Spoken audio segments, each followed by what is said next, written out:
Well, bear in mind that the Middle East is absolutely essential to the production of oil. It's the most important producing area.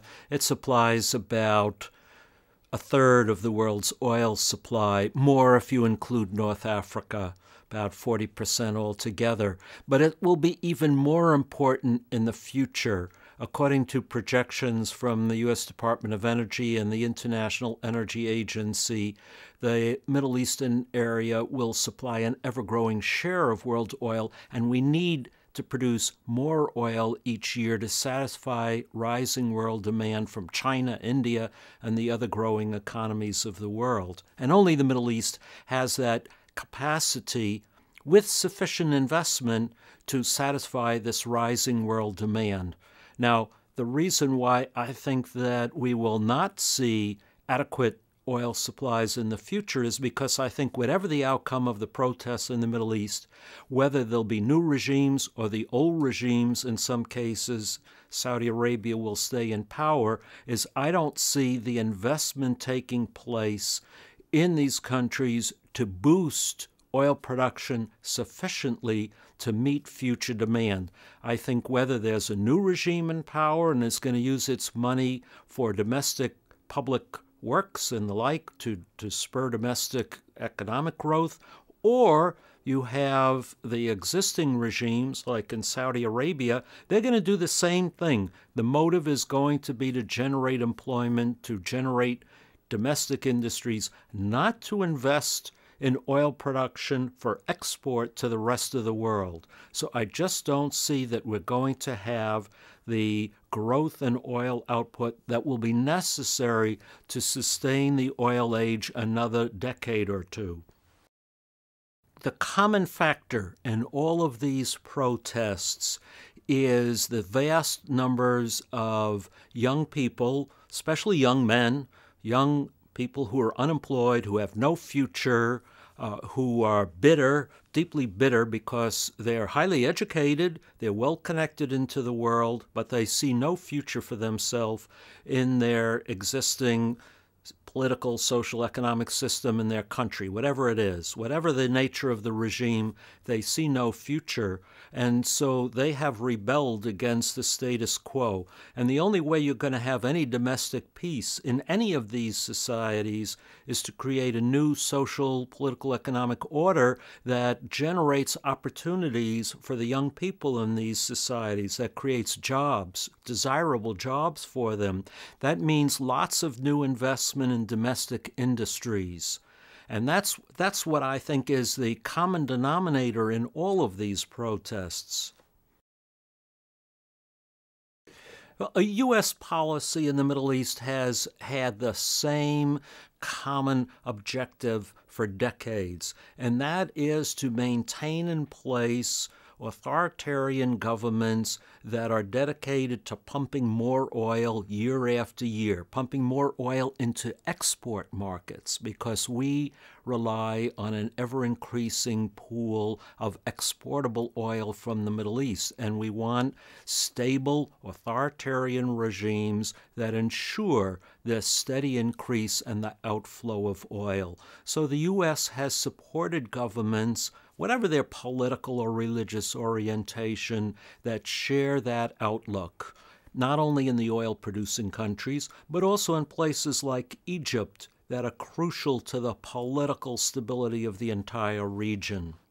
The energy policy that the United States has inherited from all previous administrations is one that relies on authoritarian regimes in the Middle East and therefore is adverse to the democratic process we're seeing taking place in the Middle East. Now, the current administration of President Obama understands that a transition away from oil is ultimately going to be essential, both because of climate change and the eventual depletion of oil. And he is principally, as a matter of principle, supports the democratic upheaval in the Middle East, and therefore would like to see the U.S. move away from reliance on imported petroleum. But the inherited energy system that we currently have is not able to make that transition swiftly enough to avoid continued reliance on imported oil and continued problems as a result of that. U.S. support for the authoritarian regimes in the Middle East did not extend merely to the presidential visits and the White House visits and the pats on the back and the speechifying and all of the rest. The U.S. also contributed directly to the repressive capacity of these regimes by building up their military forces and their police forces and their internal security forces, providing them with training, with military equipment, with intelligence assistance. So the U.S. has been deeply complicit in the repressive capacity of these regimes. I think if you study the history of American policy in the Middle East, you have to start with Franklin D. Roosevelt in 1945 when he met with King Abdulaziz ibn Saud, the founder of the modern Saudi regime, and promised U.S. support for Saudi Arabia and the royal family in return for Saudi Arabian oil. This predated the existence of the State of Israel and is the fundamental basis of U.S. policy in the Middle East. It's the basis of the Carter Doctrine, which says the U.S. will use force to protect the flow of oil.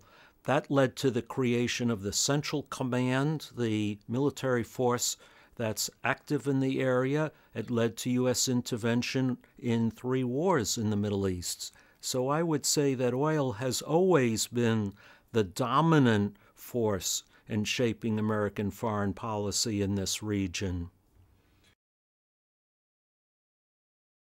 It's hard to make an exact correlation between the two.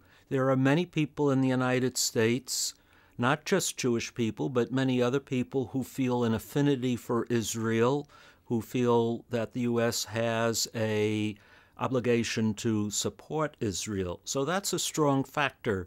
But there are many others who see in Israel an ally and in a region where there are hostile powers, and that it is convenient to the United States to have a strong Israel as a linchpin for U.S. efforts to stabilize the entire region where oil is crucial. So it has a geopolitical dimension that's important to the United States. Saudi Arabia is central to everything. It's what Daniel Yergin calls the prize in his book of that title. Saudi Arabia is the largest oil producer. It has the largest world oil reserves. It's crucial to the global oil economy. So everything hinges on Saudi Arabia. And the U.S. Department of Energy says that in order for the world to have enough oil in the years ahead, Saudi Arabia has to keep producing more oil each year. Now produces about 8 or 9 million barrels a day. It's been up as high as 10 million barrels a day.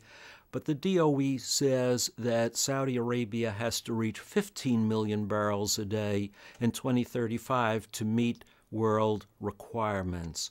Now, I don't think this is ever going to happen. The reason why that's so is even if the Saudi regime is not threatened in the same way that we've seen in Tunisia and in Egypt, the regime is going to be worried about this from now on. It has to worry that its own young people will rise up and revolt the way they did in Cairo and in Tunis. So they're going to be doing everything they possibly can to avert that. They're going to have to make reforms of various kinds, and they're going to have to create employment for their growing population of young people. They have a very high birth rate. They have a very young population. It's a well-educated young population. It's a young population that is well connected through the media to the rest of the world, as was true in Egypt. So they know they have to do something about this, and I think they're going to invest in new industries. They say they're going to do this to use their oil not to supply global requirements, but to create industries at home to produce employment for their own young people. And they're going to do this because they must. So this will be their priority, even if there's not a revolt. If there is a revolt, which I think is going to happen sooner or later, if not right away, it will happen someday, then we'll have a new government, and that new government is likewise going to be interested in meeting domestic needs, not the rising oil addiction needs of the rest of the world. Now, what will be the U.S. reaction in all of this? The U.S. has an obligation to defend the royal family. This is the promise that President Roosevelt made to King Abdulaziz in 1945. And every American president since then has reaffirmed this essential promise. So if something happens in Saudi Arabia that looks like a direct threat to the royal family, I believe the U.S. will intervene in one way or another. I don't know what form that will take. I don't see a war. I don't see a full-scale intervention, but some form of covert operations or limited intervention to save the royal family. Well, let's understand the state of Saudi Arabia, as in the government, the state of Saudi Arabia is the royal family. There isn't a Saudi Arabia distinct from the House of Saud. It's Saudi Arabia is the Arabia of the Saudis, the Saudi family. It is their private property, the nation of Saudi Arabia. So our obligation is to the House of Saud.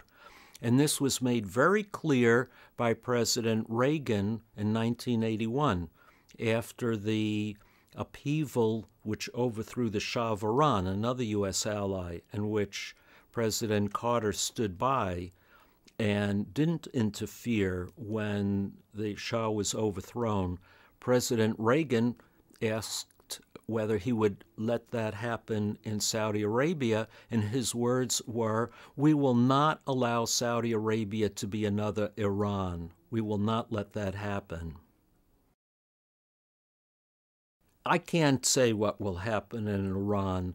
What I take from the Iranian lesson is two things. One of them is that the United States did intervene in Iran in 1953. 1953, the U.S. cooperated with the British to overthrow the democratically elected government of Mohammad Mossadegh. He had been elected in 1951 as prime minister, and he had nationalized the Anglo-Iranian Oil Company, what we now know as British Petroleum, or BP.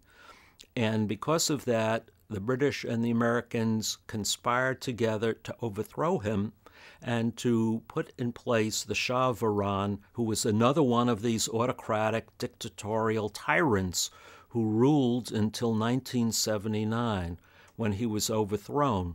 And because he, like so many of these despots, was aided by the United States in the repression of his own people, with police aid and military aid, when he was finally overthrown, the people who took over, in this case the Shiite clerics who now rule Iran, had a deep and abiding hatred of the United States.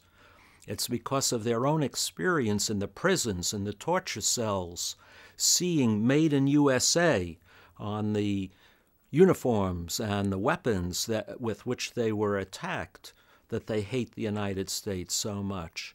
And we have to be very, very careful that that doesn't happen again. So that's one lesson that we have to learn. The other lesson is that when the new regime took over, their primary concern was to create an Iranian Islamic state, not to pump oil for the benefit of the consumers in the rest of the world. And Iranian oil production has never gone back to where it was under the Shah. Even though Iran has the second largest oil reserves in the world after Saudi Arabia, they're still pumping at far less than they theoretically are capable of. And I take from this the lesson that the peoples of the Middle East, when they overthrow these despotic regimes, whatever their political or religious orientation, they're going to focus on their own domestic concerns, not on boosting production for foreign consumers, so that on that basis, we should expect, as a result of all that's going on in the Middle East, not an increase in oil production, but if we're lucky, just the current level at best, and that's not going to be enough to meet future world needs. There are many consequences of this that are going to shape our lives and the lives of everyone in the world for a long time to come. If I may, one of the consequences will be not only rising energy prices, but rising food prices, because food increasingly now is a byproduct of the oil industry, because everything to do with the manufacture of food now relies on oil for farm equipment, for irrigation, pumping, for the transport of food to market, for pesticides, herbicides, artificial fertilizers. When the price of oil goes up, the price of food goes up. And what we're going to see are rising oil prices from now on and rising food prices. And this is, the two of them are going to cause immense pain for poor people around the world. And in the poor countries, it'll be devastating. But even in the United States, poor people will suffer as a result of this. And middle-income people will see a decline in their standard of living until we adapt a new energy system that relies less on petroleum and other non-renewable resources and make the transition to renewable resources where we don't have this problem. This is probably something that can happen swiftly. I think President Obama has identified many of the things that we have to do. We should be building a high-speed rail network connecting all American cities. We should be accelerating the development of electric cars. We should be developing new generations of biofuels that don't use food crops. We should be supporting whatever form of investment in housing and building construction that reduces energy for heating and for cooling. So all of these things have been identified. We're just not moving swiftly enough to implement them. And with the current political environment in Washington, I fear that we're not going to see a lot of progress in the next few years. So I'm deeply disturbed by that. That means more will be up to individual consumers in the decisions we all make as consumers, to drive less, to acquire automobiles that use less fuel, to switch to hybrid cars and battery-powered cars, and otherwise to make individual decisions that reduce our consumption of petroleum. Well, the first thing to be said about all of this is how totally and woefully unprepared they seem to have been for the crisis. It seems like they simply were following the same playbook as all previous administrations of relying on these entrenched despots like Hosni Mubarak and the Saudi royal family and all of the dictators that have ruled all this time, believing that this was the only path, that we had to rely on them. And there doesn't seem to have been any thought given to what would happen if there was an uprising against these dictators, particularly a popular uprising like you had in Egypt. So it seems to me they're scrambling from day to day to come up with some kind of response to it. And from what I could tell, they're deeply divided between those whose inclination is to somehow maintain as much as possible the old regime, to keep in power the old despots as long as possible. like in Bahrain and Saudi Arabia and Kuwait and elsewhere, to keep them in power as long as they can. And those who say that we should choose to align with history, with the forward-looking forces, with the democratic forces that are taking shape. But I don't see any consistent pattern, and because there's no consistency, there's really nothing very much that they're able to do. The one really significant and interesting development is the response from the Secretary of Defense, Robert Gates, who is saying very plainly, and so far as I know, never been said before by an American leader like this, that our forces, military forces, are so overstretched that we cannot fight another war in the Middle East. So don't ask me to provide forces for a new war. We don't have those forces.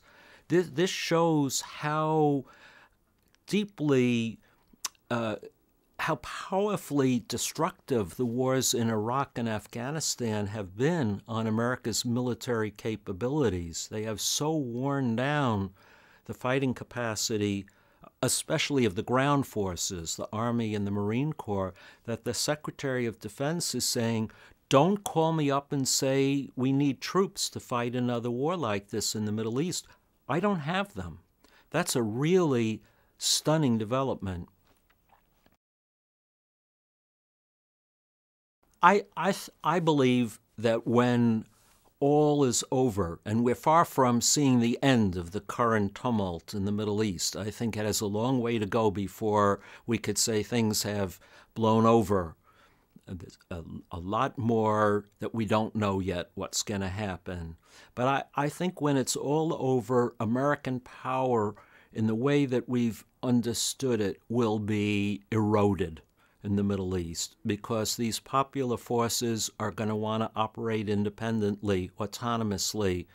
We won't be able to do as we have in the past, or the president won't be able to get on the telephone, call Hosni Mubarak and say, here's what I want. Here's what I want you to do. Those days are now over. We're going to be dealing with a much more pluralistic political process with a lot of contending forces, some of them pro-American, some of them anti-American.